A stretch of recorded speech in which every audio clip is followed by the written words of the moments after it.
Το χαμομήλι είναι ένα από τα πιο ευρέως χρησιμοποιούμενα συστατικά σε τσάι από βότανα παγκοσμίως.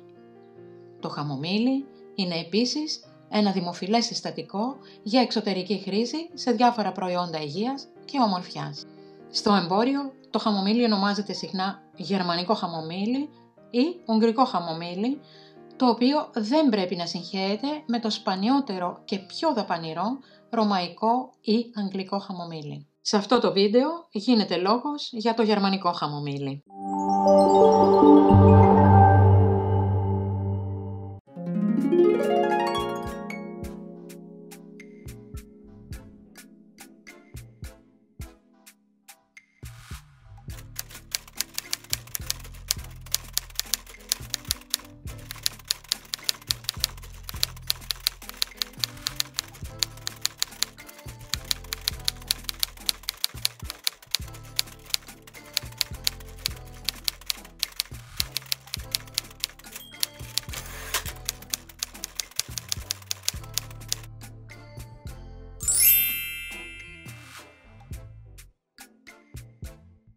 Το χαμομήλι είναι φυτό ετήσιο χαμηλού ύψους από 10 έως 60 πόντους, με στενόμακρα, πτεροειδή φύλλα και μικρά άνθη με λία λευκά πέταλα και κίτρινους στίμονες.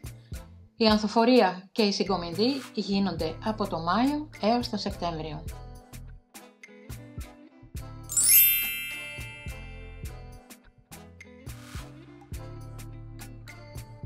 Αυτό το βότανο με την πολύπλευρη δράση, σύμφωνα με τον Γαλινό, οι αρχαίοι Αιγύπτιοι το χρησιμοποιούσαν ως αντιπυρετικό και στους διαλείποντες πυρετούς.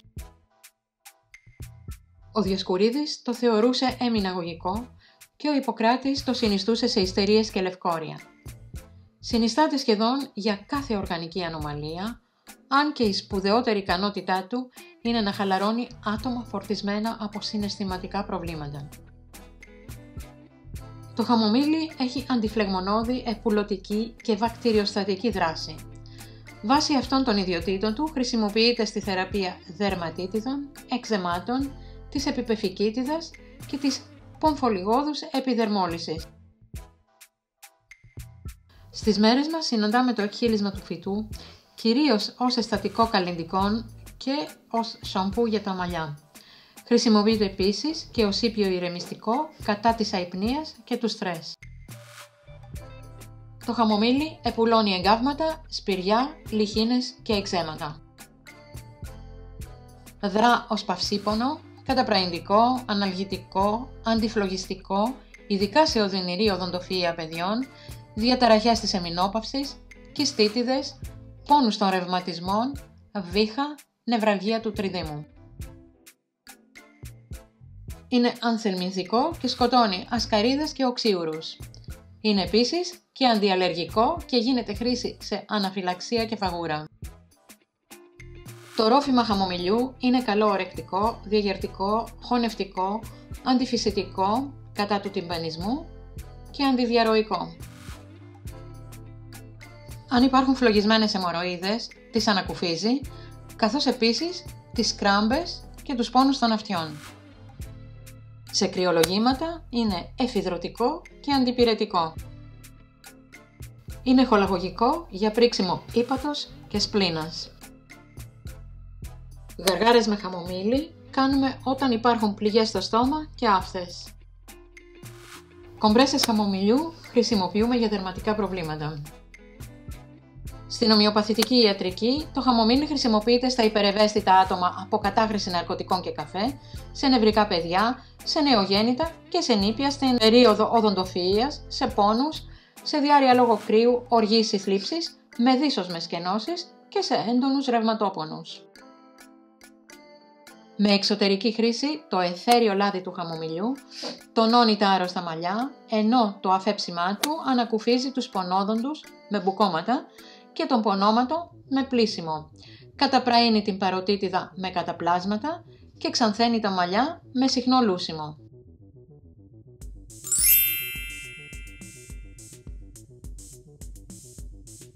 Οι δραστικές ουσίες του χαμομηλιού είναι αιθέριο έλαιο, χαμαζουλίνη, κουμαρίνη, βαλεριανικό οξύ, τανίνες, κυανογόνα γλυκοσίδια, παλουστρίνη, κερσετόλι, απιγενίνη, φλαβονοειδή, σαλικυλικά.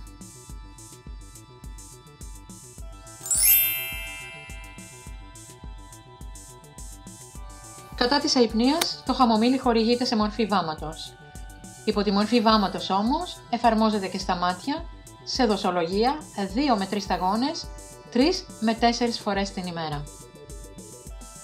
Χρησιμοποιείται επίσης ως αλυφή σε δερματικές παθήσεις.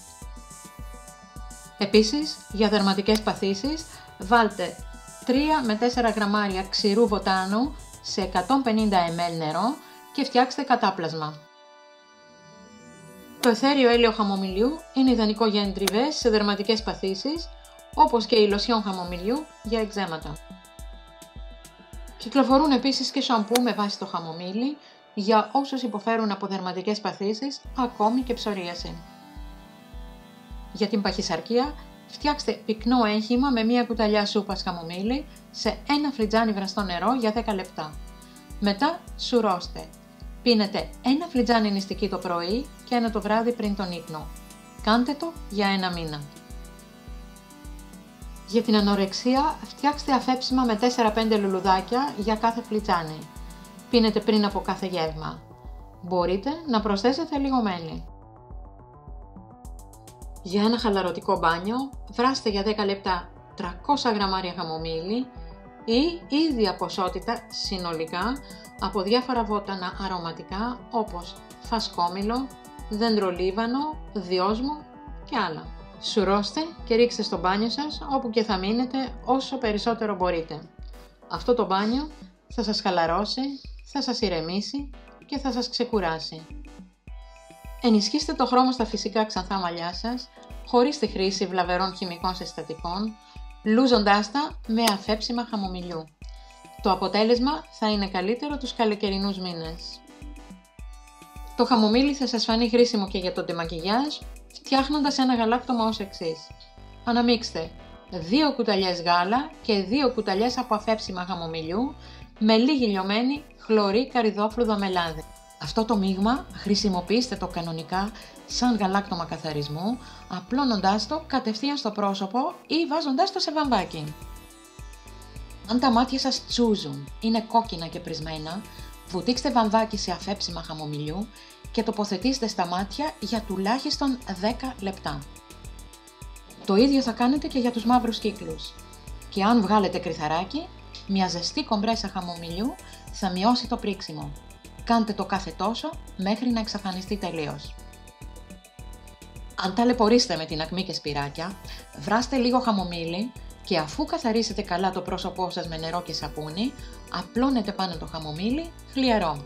Αφήστε το για 20 λεπτά και μετά ξεπλύνετε καλά. Αυτό μπορείτε να το κάνετε κάθε 2 μέρες μέχρι να δείτε αποτελέσματα. Αν αναμίξετε το χαμομήλι με λάδι και ρίγανη και το ζεστάνετε στη φωτιά, θα δημιουργηθεί ένα μείγμα πυρωτικό που κάνοντας με αυτό εντριβές θα ανακουφιστείτε από πόνος. Στα μικρά παιδάκια και κυρίως στα νήπια, όταν κρυώσουν βάζουμε λίγο χαμομήλι σε ελαιόλαδο και αλίφουμε το σώμα τους πριν κοιμηθούν. Εξού και η λαϊκή ρίση, χαμομήλι και λαδάκι να κοιμάται το παιδάκι.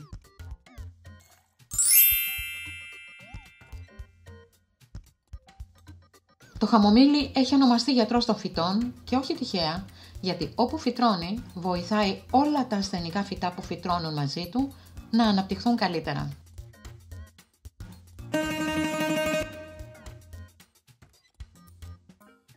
Το χαμομήλι έχει συνδεθεί πολλές φορές με προλήψεις, τραγούδια, τελετές, με διάφορες ιστορίες αγάπης κλπ. Λένε πως όταν κόψεις ένα λουλούδι από χαμομήλι και έχεις βάλει κάτι στο μυαλό σου, πρέπει να μετρήσεις τα πέταλά του. Και αν τα πέταλα είναι ζυγός αριθμός, αυτό που επιθυμείς θα γίνει. Αν είναι μονός, δεν θα έχεις ανάλογη επιτυχία. Κάτι παρόμοιο που κάνουμε μαδώντας τη Μαργαρίτα, λέγοντας «Μ' αγαπά, δεν μ' αγαπά». Η χριστιανική παράδοση έχει αφιερώσει το χαμομήλι στον Άγιο Γεώργιο, προφανώς γιατί ανθίζει κοντά στη γιορτή του 23 Απριλίου.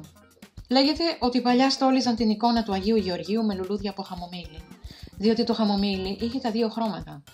Το κίτρινο κεφάλι αντιπροσώπευε τις αρρώστιες και τα βάσανα και το λευκό πέταλο την ευτυχία. Μετά το πέρας της Θείας Λειτουργίας ή της περιφοράς της εικόνας, οι προσκυνητές έπαιρναν τα λουλούδια του χαμομηλιού από την εικόνα και τα τοποθετούσαν στο εικόνισμα της οικίας των για να προφυλάσσονται από τις ασθένειες. Όταν κάποιος νοσούσε από την οικογένεια, έφτιαχναν ιατρικά παρασκευάσματα και μέσα έριχναν και λίγο διαβασμένο χαμομήλι για να πιάσει, όπως λέγανε, στο γιατρικό. Και για την πεθερά, κι αν με μισείς βρε πεθερά θα βράσω χαμομήλι, να σε ποτίζω αφέντρα μου, να σου γελούν τα χείλη.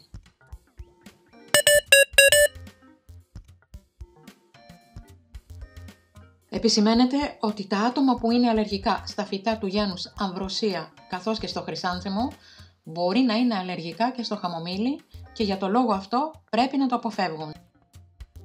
Έχουν περιγραφεί περιπτώσεις έντονων αλλεργικών αντιδράσεων σε άτομα που έπιναν τσάι από χαμομήλι. Επίσης, το χαμομήλι μπορεί να επηρεάσει την απορρόφηση σιδήρου από το έντερο. Έτσι, ασθενείς που πάσχουν από έλλειψη σιδήρου ή που παίρνουν σίδηρο πρέπει να ξέρουν για τη σχέση χαμομηλιού και απορρόφησης σιδήρου. Το χαμομήλι μπορεί να προκαλέσει δερματίτιδα εξ επαφής, ιδιαίτερα αν κάνετε ηλιοθεραπεία σε υγρά λιβάδια χαμομηλιού. Θυμήσου να κάνεις εγγραφή, να κάνεις κλικ στο καμπανάκι για να μας λαβαίνεις άμεσα και αν θέλεις μας δίνεις και ένα like. Αν θέλετε να δείτε κι άλλα κόλπα και χρήσιμες πληροφορίες σε διάφορα θέματα, επισκεφτείτε τον ιστότοπό μας που είναι το Mea Culpa. Εκεί σίγουρα θα βρείτε κάτι που σας ενδιαφέρει, αφού υπάρχουν ενότητες για την υγεία, το σπίτι, τον κήπο, τη μαγειρική, τα μαστορέματα, τη ζαχαροπλαστική, τη διακόσμηση, τις κατασκευές και πολλά άλλα.